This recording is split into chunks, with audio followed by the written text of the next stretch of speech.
തദ്ദേശ തെരഞ്ഞെടുപ്പ് തീയതി പ്രഖ്യാപിച്ചിരിക്കുന്നു. അങ്ങനെ കേരളം തദ്ദേശ തെരഞ്ഞെടുപ്പ് ചൂടിലേക്ക് നീങ്ങുമ്പോൾ നമുക്ക് കോട്ടയത്തെ സാഹചര്യങ്ങൾ കൂടി വിലയിരുത്തേണ്ടതുണ്ട്. കോട്ടയത്ത് നിന്ന് മിഥുൻ മുരളി ചേരുന്നു. മിഥുൻ, കോട്ടയത്ത് തദ്ദേശ തെരഞ്ഞെടുപ്പ് അടുത്തിരിക്കെ എന്തൊക്കെ കാര്യങ്ങളാണ് കോട്ടയത്തെ ജനത കൂടുതൽ ശ്രദ്ധ കേന്ദ്രീകരിക്കുന്നത്? അതോടൊപ്പം തന്നെ അവിടുത്തെ സാഹചര്യങ്ങൾ നമുക്ക് എങ്ങനെ വിലയിരുത്താം? കേരള കോൺഗ്രസിന്റെ ഒരുപക്ഷെ ഈ മുന്നണി മാറ്റം സംബന്ധിച്ചുള്ള ചർച്ചകളൊക്കെ എപ്പോഴും നടക്കുന്നതാണ്. അതുകൊണ്ട് തന്നെ അതൊക്കെ വോട്ടർമാർക്കിടയിൽ പ്രതിഫലിക്കാനുള്ള ഒരു സാഹചര്യമുണ്ടോ? ആകത്തുകയായി നമുക്ക് എങ്ങനെ വിലയിരുത്താം?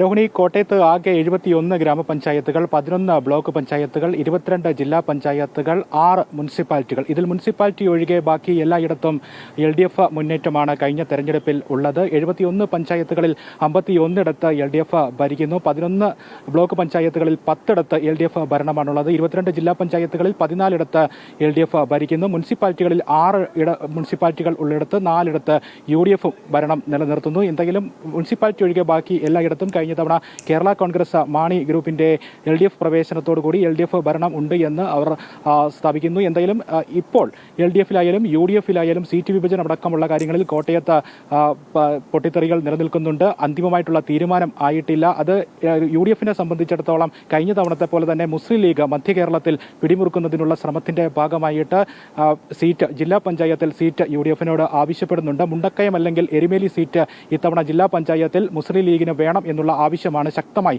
മുസ്ലിം ലീഗ് ഉന്നയിക്കുന്നത്. അത് പ്രധാനമായും നിയമസഭാ തെരഞ്ഞെടുപ്പടക്കം മുന്നിൽ കണ്ടുകൊണ്ട് നിയമസഭാ തെരഞ്ഞെടുപ്പിലടക്കം മധ്യ കേരളത്തിൽ പിടിമുറുക്കുന്നതിനുള്ള ശക്തി തെളിയിക്കുന്നതിനുള്ള UDFിൽ ശക്തി തെളിയിക്കുന്നതിനുള്ള മുസ്ലിം ലീഗിന്റെ ശ്രമങ്ങളുടെ ഭാഗമായിട്ടാണ് എന്നുള്ള ആരോപണങ്ങൾ നേരത്തെ തന്നെ ഉയർന്നു വന്നതാണ്. വെള്ളാപ്പള്ളി നടേശനടക്കമുള്ള ആളുകൾ ഇത്തരത്തിലുള്ള ആരോപണങ്ങൾ നേരത്തെ ഉന്നയിക്കുകയും ചെയ്ത് അത് വടക്കൻ കേരളത്തിൽ നിന്നും മധ്യ കേരളത്തിലേക്ക് പടർന്നു പന്തലിക്കുന്നതിൽ പിടിമുറുക്കുന്നതിനുള്ള മുസ്ലിം ലീഗിന്റെ ശ്രമങ്ങൾ ഉണ്ടാകുന്നു. കേരളത്തിലെമ്പാടും UDFിൽ പ്രധാനപ്പെട്ട കക്ഷിയായി മാറുന്നതിനുള്ള UDFിനെ നിയന്ത്രിക്കുന്നതിനുള്ള ഒരു കക്ഷിയായി മുസ്ലിം ലീഗ് മാറുന്നതിനുള്ള ശ്രമങ്ങൾ മുസ്ലിം ലീഗിന്റെ ഭാഗത്തുനിന്ന് ഉണ്ടാകുന്നു. അത് മധ്യ കേരളത്തിലേക്കും പിടിമുറുക്കുന്നതിനുള്ള ശ്രമങ്ങൾ അവർ നടത്തുന്നു എന്നുള്ള ആരോപണങ്ങൾ നേരത്തെ വെള്ളാപ്പള്ളി നടേശനടക്കമുള്ള ആളുകൾ ആരോപിച്ചതാണ്. അത് ശരിവെക്കുന്ന തെളിവ് ശരിയാക്കുന്ന രീതിയിലുള്ള കാര്യങ്ങളാണ് ഇപ്പോൾ കോട്ടയത്തു നിന്നും കാണാൻ കഴിയുന്നത്. എരുമേലി അല്ലെങ്കിൽ മുണ്ടക്കയം സീറ്റ് വേണം എന്നുള്ള ഉറച്ച നിലപാടിലാണ് മുസ്ലിം ലീഗ് ഇത്തവണ നിലയുറപ്പിച്ചിരിക്കുന്ന കാര്യത്തിൽ ഒരു അന്തിമ തീരുമാനമായിട്ടില്ല. ഇനി ഇത് സംബന്ധിച്ചിട്ടുള്ള സീറ്റ് വിഭജനം സംബന്ധിച്ചിട്ടുള്ള ചർച്ചകൾ ബുധനാഴ്ച അല്ലെങ്കിൽ വ്യാഴാഴ്ച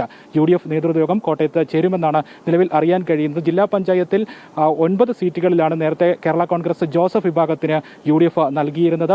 13 സീറ്റുകളിൽ കോൺഗ്രസും മത്സരിച്ചു. ഇത്തവണ അത് ഒരു സീറ്റ് കേരള കോൺഗ്രസ് ജോസഫ് വിഭാഗത്തിന്റെ ഒരു സീറ്റ് മുസ്ലിം ലീഗിന് നൽകാനുള്ള, അങ്ങനെ മുസ്ലിം ലീഗിനെ അടക്കി നിർത്തുന്നതിനുള്ള ഒരു ശ്രമം കോൺഗ്രസിന്റെ ഭാഗത്തുനിന്ന് ഉണ്ടാകുന്നു. ആ സമ്മർദ്ദത്തിന് കേരള കോൺഗ്രസ് ജോസഫ് വിഭാഗവും തയ്യാറായിട്ടില്ല. അങ്ങനെ സീറ്റ് വിഭജനവുമായി ബന്ധപ്പെട്ട് ജില്ലാ പഞ്ചായത്ത് അടക്കമുള്ള കാര്യങ്ങളിൽ സീറ്റ് വിഭജനവുമായി ബന്ധപ്പെട്ടുള്ള ഭിന്നസ്വരങ്ങൾ UDFിൽ ഇതേ രീതിയിൽ തന്നെ നിലനിൽക്കുന്നു. കഴിഞ്ഞ തവണയും മുസ്ലിം ലീഗ് സീറ്റ് വാദം ഉന്നയിച്ചതാണ്. അന്ന് കോൺഗ്രസ് വിട്ടുകൊടുത്തില്ല. അന്ന് മത്സരിക്കാൻ മുസ്ലിം ലീഗിന് സാധിച്ചില്ലെങ്കിൽ ഇത്തവണ മധ്യ കേരളത്തിൽ മത്സരിക്കണം, ശക്തി തെളിയിക്കണം.